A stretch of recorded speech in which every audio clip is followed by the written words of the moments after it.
Of India Ambedkar जिंदाबाद, LSP party जिंदाबाद, LSP RPI गठबंधन जिंदाबाद, एलएसपी। सर्व समाज से यही अपील करूंगा कि आप हर बार किसी न किसी को, कभी बीजेपी को, कभी कांग्रेस को, कभी किसी को, इनेलो को, इसको एक बार हमारी पार्टी में दो जुझारू। कम से कम यहाँ पे 5 सीटें जीतने की हमको पूरी उम्मीद है जो लड़ा रहे उसमें। उसके अंदर में सामाजिक और आर्थिक स्थिति लोगों की जानने के लिए जाति गणना आवश्यक है, ऐसा मुझे लगता है। 3 साल हो गए सरकार जाति गणना छोड़ो, जनगणना ही नहीं करना चाहती सरकार। इस टाइप से उन्होंने वातावरण बनाया। नमस्कार, स्वास्थ्य न्यूज की टीम मौजूद है सफेदों के रेलवे रोड पर और आज पे आरपीआई पार्टी के जो जनरल सेक्रेटरी हैं पार्टी के मोहनलाल पाटिल जी, वो यहाँ पहुंचे हैं। आज रिंकू धाने जो उम्मीदवार हैं विधानसभा सफेदों से आरपीआई पार्टी के, उनका साथ सुनील गहलोत देख रहे हैं, पूर्व हमारे नायब तहसीलदार जयवेद जी भी हैं साथ और पार्टी के अन्य बड़े पदाधिकारी हैं। तो आज उनका यहाँ शाल उठाकर पहुँचने पर स्वागत किया जा रहा है रिंकू धानिया द्वारा। आप देख सकते हैं तस्वीरों में। हरियाणा प्रदेश अध्यक्ष अनिल बुटगुजी जी का ऑफिस में पहुंचने पर मैं हार्दिक स्वागत करता हूं। Republican Party of India Ambedkar जिंदाबाद, Republican Party of India Ambedkar जिंदाबाद, एलएसपी पार्टी जिंदाबाद, एलएसपी आरपीआई गठबंधन जिंदाबाद, एलएसपी आरपीआई गठबंधन जिंदाबाद, डॉक्टर मोहनलाल पाटिल जी जिंदाबाद, डॉक्टर मोहनलाल पाटिल जी जिंदाबाद, रिंकू धानिया जी जिंदाबाद। चलिए बात करते हैं मोहनलाल पाटिल जी से जो आरपीआई पार्टी के जनरल सेक्रेटरी हैं और यहाँ पहुँचे हैं, एमपी से हैं। वो आज विशेष रूप से यहाँ पहुँचे हैं सफेदों में। आरपीआई पार्टी के जो कैंडिडेट हैं जो चुनाव लड़ेंगे रिंकू धानिया, तस्वीरों में देख सकते हैं। सर, सबसे पहले तो आपका सफेदों में पहुँचना बहुत बहुत स्वागत है स्वास्थ्य न्यूज की ओर से। और क्या संदेश देना चाहेंगे सफेदों वासियों, क्या कहना चाहेंगे सफेदों के मतदाताओं को, आरपीआई पार्टी के जो आपने कैंडिडेट खड़ा किए यहाँ से रिंकू धानिया को टिकट दे करके, क्या मैसेज करेंगे आप? मैं सफेदों के सभी गणमान्य नागरिकों से निवेदन करना चाहूँगा कि सफेदों से अभी तक आपने विभिन्न पार्टी के लोगों को, विभिन्न दलों के लोगों को यहाँ से विजयी बनाया है। तो हमें चाहते हैं कि अब की बार भारतीय संविधान निर्माता डॉक्टर बाबा साहब अम्बेडकर द्वारा बनाई गई रिपब्लिकन पार्टी अम्बेडकर के उम्मीदवार एडवोकेट रिंकू धानिया जी को अपना कीमती वोट देकर उनको विजयी बनाए। नौजवान बहुत सारी पार्टियां काम करती, लेकिन हम चाहते हैं कि एक बार आप रिपब्लिकन पार्टी ऑफ इंडिया जो यहीं के लोकल निवासी, स्थानीय निवासी, उनको लोग मतदान करें और उनको विजय बनाएं। और यहाँ रिपब्लिकन पार्टी अम्बेडकर रिंकू धानिया के साथ कम से कम मिनिमम अभी 16-17 उम्मीदवार हम लोग यहाँ लड़ने जा रहे हैं। और हमारे पार्टी ने यहाँ एलएसपी से यहाँ गठबंधन किया। हाल ही में हम लोग उनके अभी सभा से हम लोग यहाँ आए हैं। तो उनके सभा से हम लोग आए, हम प्रदेश कार्यकारिणी ने मुझे निर्णय बताया कि वो एलएसपी से राजकुमार सैनी जी के पार्टी से गठबंधन कर रहे हैं। तो उनका भी फायदा निश्चित ही हमारे पार्टी को होगा। और हम गणमान्य नागरिक किसी भी जाति धर्म के हो, सभी से अपील करना चाहेंगे कि अपना कीमती वोट हमारे पहली बार रिपब्लिकन पार्टी ऑफ इंडिया को देके यहाँ के हमारे नौजवान साथी एडवोकेट रिंकू धानिया जी को विजय बनाए। पटेल जी, जैसा कि हरियाणा के अंदर जो मुख्य रूप से बीजेपी और कांग्रेस के अंदर मुकाबला देखा जा रहा है, आप अपनी पार्टी को कहाँ देखते हैं? दोनों पार्टियां राष्ट्रीय दल है और उनका मुकाबला क्या, अभी बीजेपी की सरकार है यहाँ पे और उनको काउंटर करने के लिए कांग्रेस पार्टी उनको काउंटर कर सकता, लोगों की धारणा है। लेकिन आपने देखा होंगे कि हरियाणा एक ऐसा राज्य है, और किसी को सरकार बनाने में अगर उसको 2 भी विधायक लगते हैं तो इधर उधर वो दौड़ती। कोई भी भारतीय जनता पार्टी ने भी जेजेपी के साथ गठबंधन करके अपनी सरकार बनाई। और ये छोटा राज्य होने से यहाँ पे अगर हमारे भी जनप्रतिनिधि अगर जीत के आते हैं तो हम लोग चाहेंगे कि हमारे बिगैर कोई सरकार नहीं बने।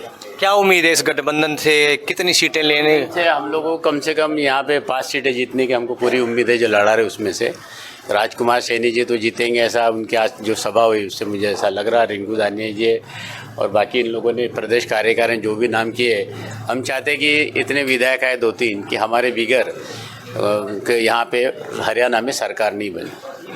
एक जाति गणना को लेकर पूरे देश की राजनीति में बहुत बड़ी हलचल हो रही है, जाति गणना को लेकर के, उस बारे में क्या कहेंगे आप? नहीं, हमारी पार्टी तो हमेशा ही समर्थन में रही है कि देश के अंदर में सामाजिक और आर्थिक स्थिति लोगों की जानने के लिए जाति गणना आवश्यक है ऐसा मुझे लगता है, क्योंकि 1930 आप समर्थन करते हैं इस चीज़ का? हम लोग उसका समर्थन करते हैं। और 1931 में एक पहले अंग्रेजों ने एक समय जाति जनगणना की थी, तो उसके आधार पे यहाँ बाबा साहब अम्बेडकर ने SC ST के लोगों को, हम लोगों को जो आज आरक्षण मिला है, क्योंकि 1936 में महात्मा गांधी के साथ पुनः पैक्ट करने के बाद में जो महात्मा गांधी और बाबा साहब के बीच पुनः पैक्ट, उसी के तहत हमको स्कॉलरशिप से लेकर तमाम शासकीय सेवा में नौकरी से लेकर पदोन्नति में आरक्षण से लेकर सभी सुविधा मिलती है।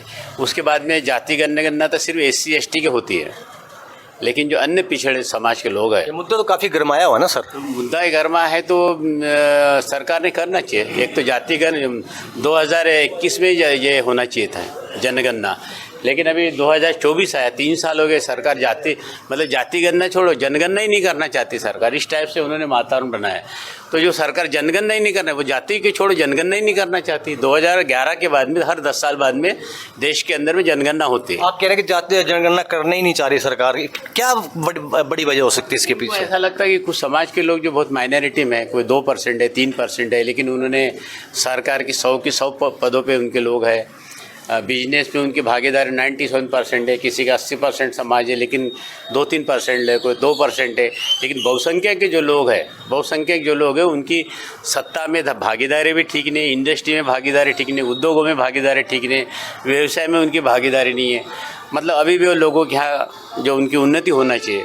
हमने अमृत काल मनाया, 75 वर्षों के देश में आज़ाद हुए, लेकिन अभी जो संविधान में जो प्रदत्त अधिकार है सामान्य नागरिकों को वो नहीं मिला। और विशेष करके निचले तबके को ऊपर लाने के लिए जो आरक्षण सुविधा दी गई, वो कोई ये नहीं बताता कि आरक्षण सुविधा श्वेत पत्र कभी सरकार जारी नहीं करती, और राज्य सरकार और केंद्र सरकार वो बताती ही नहीं कि उन्होंने कितने सालों में कितने लोगों को नौकरी दी, ये भी नहीं बताते। हमारा नहीं बताते। जाति गणना की बात तो जो SC ST लोगों को जॉब है कि नहीं है, तो कितनी जॉब और कितनी खाली, यही नहीं बताती कोई पार्टी, जबकि बताना चाहिए हम लोगों को देती है, तो वो भी नहीं बता रहे। तो जाति गणना के हम लोग इसलिए समर्थक है। अभी भी कई ऐसी समाज है जो इनमें SC ST में या OBC में नहीं आती, लेकिन उनको बहुत ज़रूरत है। आर्थिक दृष्टि से बहुत कई समाज बहुत कमज़ोर है, उनको भी आरक्षण की आवश्यकता है। तो मुझे लगता है उसकी जाति गणना की हम लोग रिपब्लिकन पार्टी अम्बेडकर जाति गणना की समर्थक है।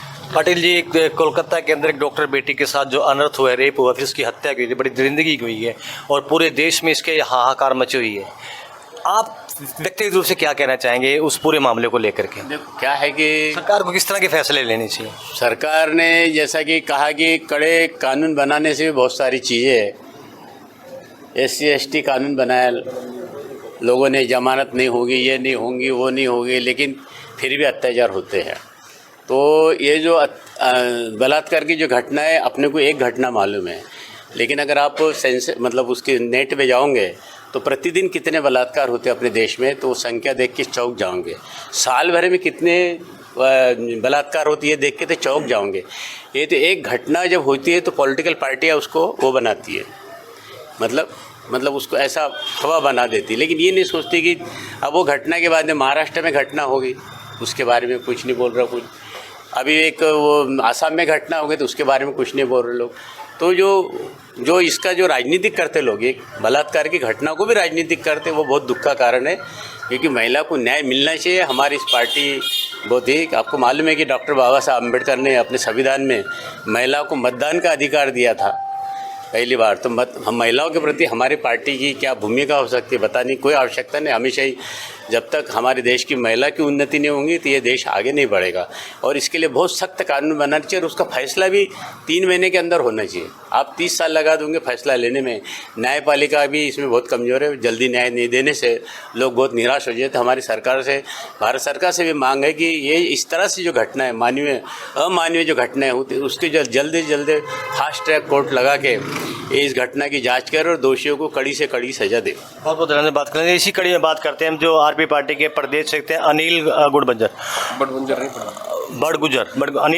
बड़गुजर हैं, इनसे बात करेंगे। सर, क्या कहना चाहेंगे आज जो यहाँ आपने ओपनिंग की है रिंकू धानिया के जो कैंडिडेट आपके सफीदो विधानसभा से MLA के, क्या कहना चाहेंगे सफीदो वासियों? मैं तो यही कहना चाहूँगा, देखो हम हर 5 साल में सरकारें बदलती रहती, कभी बीजेपी कभी कांग्रेस, हम बदल के इन्हीं को वोट देते रहते हैं।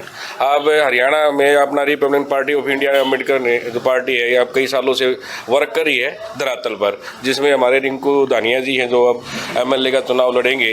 इन्होंने भी इन्होंने भी अपने धरातल पे काम किया है और पार्टी ने जो पार्टी के हमारे मोहनलाल पाटिल जी हैं, जनरल सेक्रेटरी दीपक बाबू जी हैं, उन्होंने फैसला किया कि जो धरातल पर काम कर रहे हैं उनको हम टिकट दें और वो समाज के लिए कुछ अच्छा करें।